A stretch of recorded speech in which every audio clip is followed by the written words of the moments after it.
This is the 11th score that René Aubry has composed for a Magic Light special. Once again, it just feels brilliantly René, but is unique to Tabby McTat.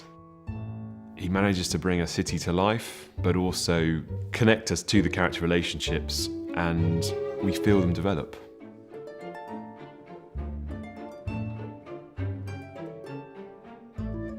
So working with René is an absolute privilege. He's just created a beautiful score for this film. This one feels quite unique. It's got sort of sadder tones, but then it's also full of joy. It's quite a big film, but it has small moments of intimacy as well.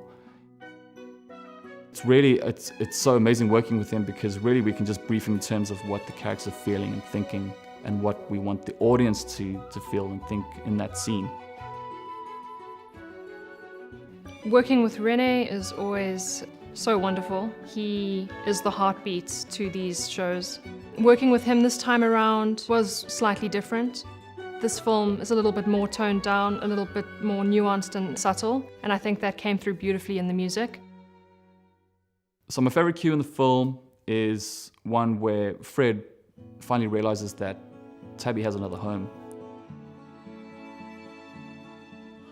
The way that the cue builds is just so moving and warm, but at the same time it's got a kind of a slight tone of something bittersweet or melancholic, as Fred realizes he has to part with his buddy.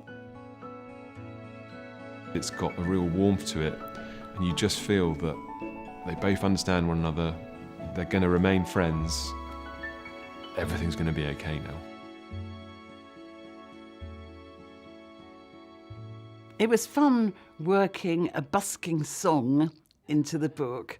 Of course, I used to be a busker myself. I used to sing in the streets of Paris along with a girlfriend originally, and we could only play about 3 chords. But then a medic friend called Malcolm joined us, and he had a whole repertoire of songs he could play, and we started to do really, really well. Our straw hat got full of coins.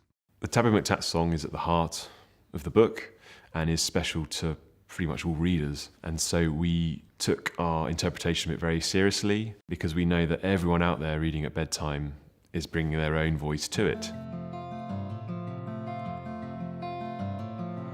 Me, you and the old guitar, how perfectly happy we are. As far as the song goes, we really wanted to try and capture the original intention that Julia had for the song. And so her and Malcolm very kindly recorded a rendition that they'd done. And as far as possible, we tried to adapt that into what you hear and see in the movie. How perfectly happy we are.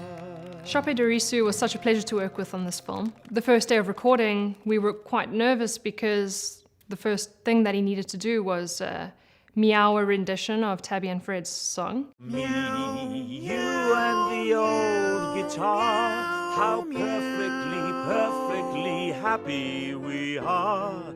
He just came in guns blazing and brought out his natural cat. How perfectly happy we are.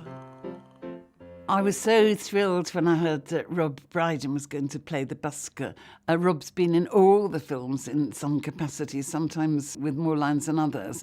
This time he's got a major role and he's got a brilliant voice, and I love the way he sings the song. Me, you and the old. You always want to be involved in a project that is greater than the sum of its parts. You want to be involved working with people who are brilliant at what they do, because they bring you up, they elevate you. And I love it. I love being part of something so warm and positive. I think the thing is, because every Christmas I've watched these, I am very much pinching myself that I get to narrate one. It's just so magical. It feels good to be putting something into the world that just wants to bring people together.